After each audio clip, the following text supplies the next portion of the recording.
गुरुवर प्रणाम। मैं संजय कुमार। आज की कक्षा सर्वथा एक नए टॉपिक पे हो रही है और हमारी रिसर्च टीम का विशेष आग्रह है कि आप लोगों द्वारा सबसे अधिक इंक्वायरी विगत सप्ताह भर के अंतर्गत बिहार एजुकेशन कोड के ऊपर किया गया। तो नियमित कक्षाएं के अलावा मैंने एक स्पेशल क्लास का आयोजन किया और ये क्लास दोनों संवर्ग के परीक्षार्थियों के लिए या दोनों संवर्ग के गुरुवर के लिए बहुत महत्वपूर्ण है, यानी प्रधानाध्यापक संवर्ग और प्रधान शिक्षक संवर्ग दोनों को इस विषय की जानकारी होनी चाहिए। हालांकि ये आज से 61-62 साल पहले बना हुआ एक कोड ऑफ कंडक्ट, एक आचार संहिता है। इसकी प्रासंगिकता पे सवाल उठ सकता है और सवाल उठना लाजमी है। दो बातें आप स्पष्ट रूप से समझ लें कि आज शिक्षा संविधान की समवर्ती सूची यानी कौन करंट लिस्ट में है। पीछे भी बताता रहा हूं कि समवर्ती सूची का अर्थ है कि संविधान का वह विषय जिस पे राज्य भी कानून बना सकता है और केंद्र भी। लेकिन अगर केंद्र कानून बना देता है तो केंद्र के क्या कानून राज्य में भी लागू होगा, और पूर्व से अगर राज्य का कानून बना है तो स्वयमेव अपने आप समाप्त हो जाएगा। तो दो बातें आई। हमारी रिसर्च टीम का कहना है कि गुरुवर लोगों की इच्छा है कि कोड ऑफ कंडक्ट पे बात हो, बिहार शिक्षा आचार संहिता पे बात हो, हिंदी में हो क्योंकि अंग्रेजी में उपलब्ध है। और ये बृहत संहिता है। ये बेसिकली लॉ में जो बेसिक चीज़ होता है बेयर एक्ट, ये बिहार के एजुकेशन का एक बेयर एक्ट है। इसमें सारी मौलिक बातों को रखा गया है। लेकिन इसके बाद क्या हुआ कि 3-4 बार तो नई शिक्षा नीति देश में आ चुकी है। इस कोड ऑफ कंडक्ट के पब्लिक होने से पहले कोठारी आयोग था जिसके सब बहुत सारे बातों को इसमें रखा गया है। उसके बाद सन 86 में नई शिक्षा नीति आई। उसके बाद 1990 में राममूर्ति आयोग की शिक्षा नीति आई। उसके बाद राइट टू एजुकेशन आया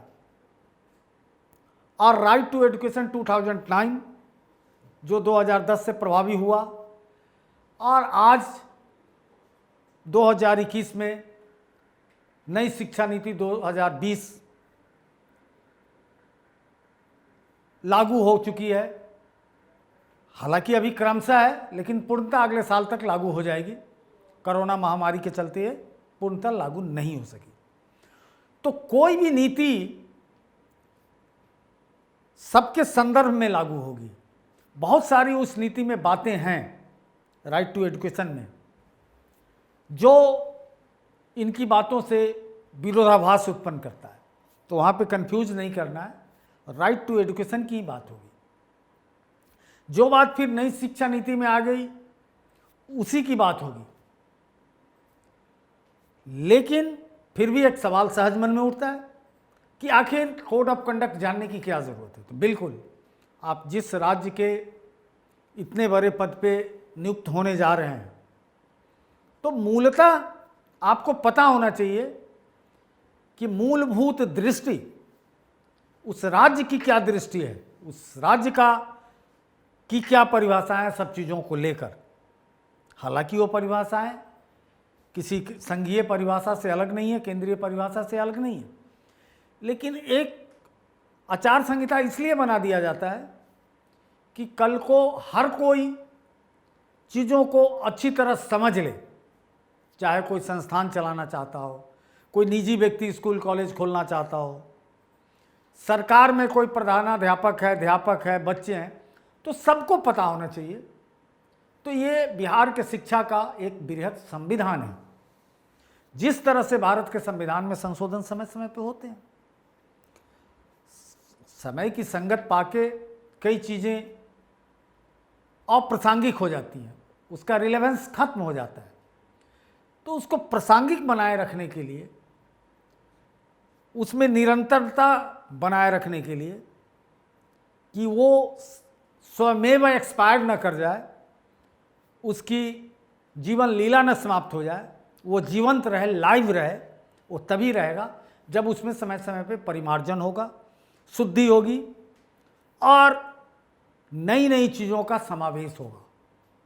जैसे आज हम दिल्ली में स्टूडियो में आपसे बात कर रहे हैं, आने वाली शिक्षा नीति में जो सब जगह लागू हो जाएगी, नई शिक्षा नीति में इसका व्यापक प्रोविज़न है ऑनलाइन क्लास का। चूँकि कोरोना महामारी ने और सीख दे दी कि यही एक माध्यम है कि कभी भी शिक्षा को जिस स्तर पे हो, कंटिन्यूटी जरूर उसका बना के रखा। तो अतीत को जानना बहुत ज़रूरी है, बगैर ठोस जाने अतीत को आप वर्तमान की कल्पना नहीं कर सकते। इस संदर्भ में भी हमारे शॉर्ट टीम का मानना है कि हमें कोड ऑफ कंडक्ट पे आपसे बात करनी चाहिए। इसीलिए ये नियमित कक्षा के अलावा जो मंगल के मंगल अभी प्रसारित हो रहा है, क्योंकि उसमें हमारा मानना है कि सिलेबस जब तक नहीं डिक्लेयर हो जाए तब तक गुरुवार को इतनी सामग्री दी जाए कि रिलैक्स होकर अपने सारे काम करते हुए तैयारी से जुड़ जाए। अभ्यास की सबसे बड़ी महिमा है शिक्षा जगत में, आपसे बेहतर कौन जान सकता है। तो अभ्यास करने से, वही रहीमी की पंक्ति है, करत करत अभ्यास के जरमति होत सुजान, रसरी आवत जात है सिल पर पड़त निशान। ये आप ही ने मुझे सिखाया। तो अभ्यास के दृष्टि से किया गया वो क्लास चलता रहेगा, लेकिन कुछ विशेष चीज़ें आएंगी तो स्पेशल क्लास के रूप में आपके समक्ष वो सारी अध्ययन सामग्रियाँ लेकर आऊँगा। तो धन्यवाद आप लोगों का कि आप लोगों ने हम लोगों का ध्यान आकर्षित किया इस ओर। और सबसे ज़्यादा डिमांड थी कि हिंदी में कोड ऑफ कंडक्ट होना चाहिए, क्योंकि बिहार एक्ट हर कोर्ट कचहरी में मिलता है, बिहार एजुकेशन कोड, लेकिन हिंदी में नहीं। तो बड़ा प्रमाणिक ट्रांसलेशन अनुवाद मैंने किया है इसका, मेरी टीम ने इस काम का संकलन किया है। तो मैं कोशिश करूंगा कि कल या परसों तक इसको डिस्क्रिप्शन में इसके लिंक डाल दूं पीडीएफ का, क्योंकि डिस्क्रिप्शन की अपनी एक सीमा है, 5000 शब्दों से अधिक उसमें मैं नहीं रख सकता हूं। और ये महाग्रंथ है, ये अपने आप में महीनों पढ़ाने वाले विषय है, लेकिन मोटा मोटी मैं पढ़ाऊंगा। हाँ, ये वादा ज़रूर है कि इस पर मैं जो भी प्रासंगिक क्वेश्चन है, वस्तुनिष्ठ जो परीक्षा की मूल प्रवृत्ति और प्रकृति होने वाली है, वस्तुनिष्ठ प्रश्न में इसका समायोजन होगा। तो थोड़ा उस माध्यम से भी आप देख लेंगे। और जो मोटा मोटी बात आपको मैं एक ओरिएंटेशन दे देता हूँ, एक ध्यानाकर्षण दे देता हूँ, और मटेरियल को तैयार कर दिया गया है, आप सब फ्री में मंगा सकते हैं। ईमेल व्हाट्सएप से जुड़ते रहिए, ये सब कुछ आपको निःशुल्क मिलेगा। एक और क्वेरी आ रही है लोगों के बीच कि कुछ शिक्षक चाह रहे हैं कि वीडियो देखने में वो कंफर्टेबल फील नहीं करते हैं, वो चाहते हैं कि कुछ बुक फॉर्म में कुछ मूर्तता प्रदान की जाए। हालांकि किसी शिक्षक ने लिखा है कि क्लास भी मूर्त है, लेकिन कहीं ना कहीं बड़ा अमूर्त जैसा लगता है।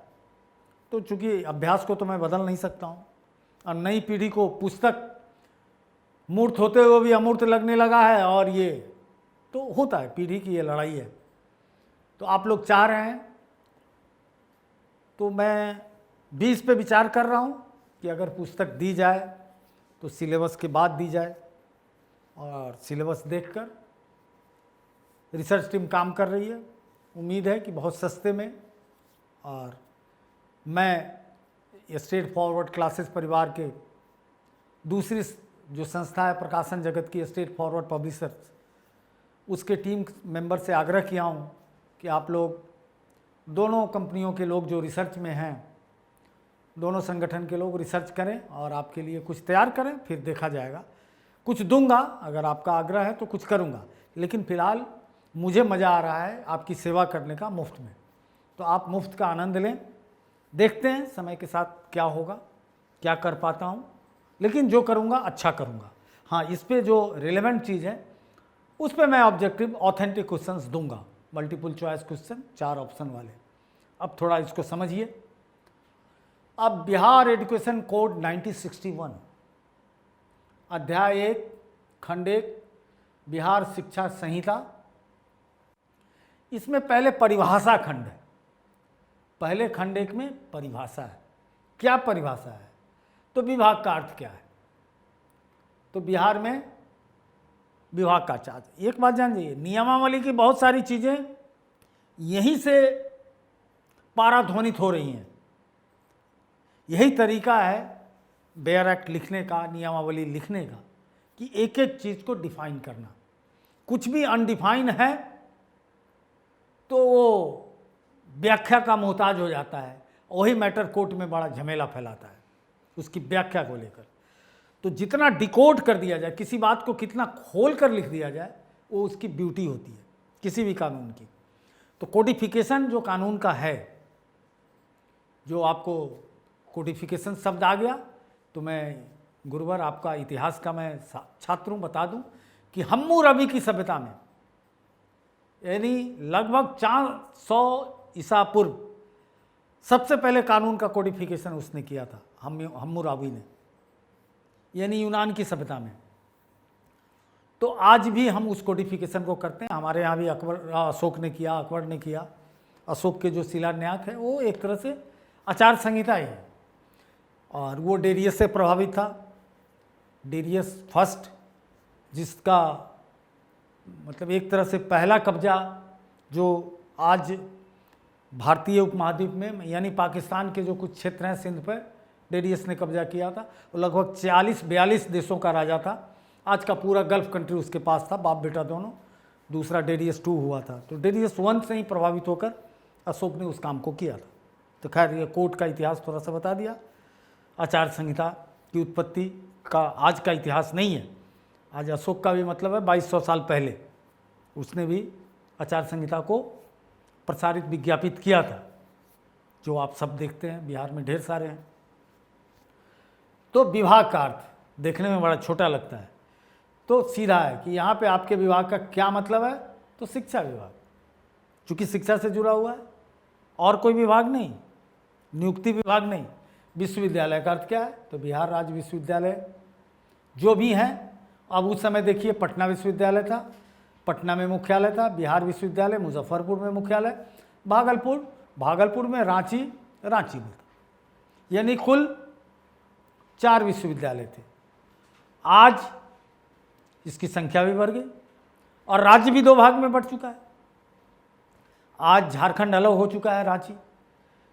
तो उस समय ये बना। तो विश्वविद्यालय का अर्थ है ये जो हैं वो विश्वविद्यालय हैं, या कानून द्वारा स्थापित कोई अन्य विश्वविद्यालय जो समय समय पर पूरे या बिहार के हिस्सों पर अधिकार क्षेत्र में हो सकता है, जैसा कि कानून द्वारा परिभाषित किया गया।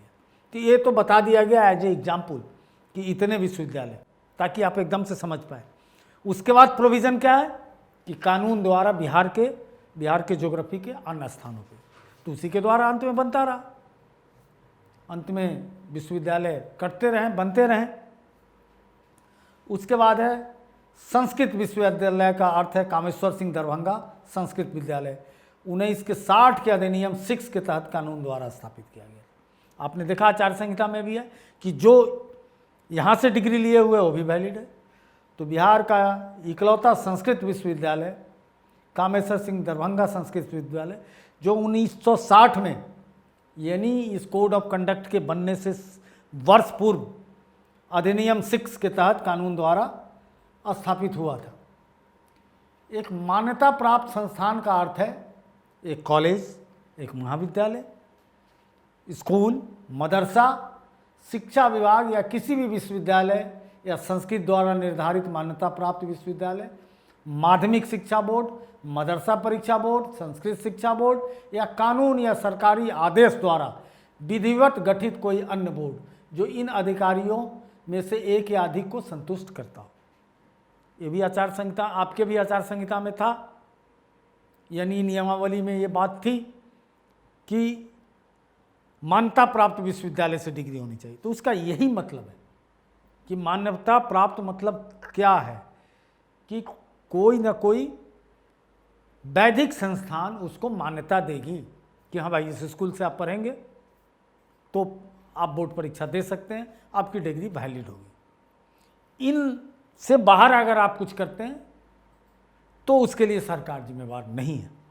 बड़ा शिक्षा में सबसे ज़्यादा फर्जी विश्वविद्यालय चलता है, बड़ा दुख होगा आपको जानकर। इतने फर्जी विश्वविद्यालय हैं कि आप सुन के हैरान रह जाएंगे। तो इस चीज़ की एक जानकारी सबको होनी चाहिए। एक गैर मान्यता प्राप्त संस्थान, एक कॉलेज या स्कूल जो किसी मान्यता प्राप्त संस्थान की उपरोक्त परिभाषा के अंतर्गत नहीं आता हो। तो गैर मान्यता प्राप्त क्या है? जो उपरोक्त किसी भी मान्यता प्राप्त संस्था के अंतर्गत नहीं आता हो, वो गैर मान्यता प्राप्त कहलाएगा। सार्वजनिक और निजी प्रबंधन, दो प्रकार के प्रबंधन है। सार्वजनिक यानी सरकारी प्रबंधन, पब्लिक फंड से चलने वाली चीज़ है, और निजी माने प्राइवेट फंड से चलने वाली चीज़। तो उसका क्या मतलब है कि सरकार के प्रत्यक्ष प्रबंधन या एक सार्वजनिक वैधानिक निकाय जैसे जिला बोर्ड, नगर निगम, नगर पालिका, एक कोऑपरेटिव निकाय के तहत संस्थाएं सार्वजनिक प्रबंधन के अधीन कहलाती है। निजी व्यक्ति या संघों के प्रबंधन के तहत संस्था निजी संस्था कहलाती है। तो दो ढंग की संस्था हो गई। एक निजी संस्थान, ये भ्रम नहीं रहना चाहिए कि निजी संस्थान की मान्यता नहीं मिलेगी, उसको भी मिलेगी अगर वो नियम से चलता है। तो प्रबंधन किसी का भी हो सकता है, सरकार का भी हो सकता है, निजी भी हो सकता है। सहायता प्राप्त और गैर सहायता प्राप्त संस्थान, निजी प्रबंधन के तहत मान्यता प्राप्त संस्थानों को सहायता प्राप्त और गैर सहायता प्राप्त के रूप में वर्गीकृत किया गया। अब क्या कहता है कि सहायता प्राप्त और गैर सहायता प्राप्त संस्थान। तो सहायता प्राप्त संगठन कौन है? जिसको कहीं ना कहीं कौन मदद करता है? तो निजी प्रबंधन के तहत मान्यता प्राप्त संस्थानों को सहायता प्राप्त या गैर सहायता प्राप्त के रूप में वर्गीकृत किया जाता है, क्योंकि वो सार्वजनिक धन के सहायता प्राप्त करते हैं या नहीं करते हैं, और इसमें सब्सिडी वाले स्कूल शामिल है। यानी अगर निजी प्रबंधन भी है फिर भी उनको सरकार कुछ ग्रांट देती है कि चलो स्कूल चल रहा है, पूरा खर्चा नहीं दे, एक बजट से अनुमानता दे दी, कुछ अपने संसाधन से किए। तो इस ढंग की संस्थान की व्यवस्था कि ताकि शिक्षा का विकास हो। और ये आज भी है, ये चीज़ें हैं कि प्रबंधन निजी हाथों में है, सरकार से ऐड मिलता है, सरकार से अनुदान मिलता है, जबकि जो सार्वजनिक संस्थाएं हैं उसका आना पाई सरकार देती है, यानी उसके सारे खर्चे सरकार उसका निर्वहन करती है।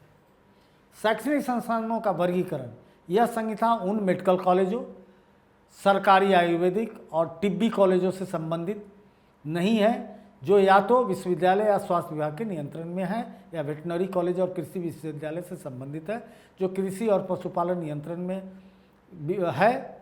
अब देखिए, इसमें यह कह रहा है कि सब शैक्षणिक संस्थान इसके अंतर्गत नहीं आते हैं, सबके अपने अपने अलग संहिता है। अब मेडिकल कॉलेज है या आयुर्वेदिक कॉलेज है और तिब्बी कॉलेज, वो एक तरह से यूनानी मेडिसिन की जहाँ पढ़ाई होती है तिबिया कॉलेज कहते हैं, यानी अल्टरनेट मेडिसिन का प्रोविज़न है। अल्टरनेट मेडिसिन में आप जान जाइए कि वैकल्पिक, जिसको आयुष मंत्रालय भारत सरकार के अंतर्गत लाया गया है, आयुर्वेद भी है, होम्योपैथी भी है, और वो तिब्बती कॉन्सेप्ट के भी हैं और यूनानी कॉन्सेप्ट के भी हैं। तो वो सारे कॉलेज की बात कर रहा है। तो वो कह रहा है कि डायरेक्ट इसके अंतर्गत नहीं है, क्योंकि उनका माई बाप कौन है? स्वास्थ्य विभाग। और अभी हम विभाग में क्या पढ़े? शिक्षा विभाग। तो स्वास्थ्य विभाग से वो संबंधित हैं। और अगर वेटनरी कॉलेज है तो उनका पशुपालन विभाग से है, या कृषि कॉलेज है, एग्रीकल्चर कॉलेज है, उनका कृषि से है। तो इंजीनियरिंग कॉलेज है तो उनका संबंध उद्योग विभाग से है, अलग अलग विभागों से है। लेकिन एक बात जान जाइए, फिर इसकी डिग्री को मान्यता कोई विश्वविद्यालय ही देती है, तो केवल मान्यता भर देना है, लेकिन उसकी सारी व्यवस्था और प्रबंधन वो अलग हाथों में होती है। फिलहाल मैं इस कक्षा को यहीं समाप्त करता हूँ। अधिक से अधिक लोगों को बताइए, आप सब्सक्राइब कीजिए, बेल आइकन का बटन दबाइए और मुझे आशीर्वाद दीजिए। Contact email straightforwardclasses@gmail.com. Phone number 90130111749. WhatsApp 8800740094.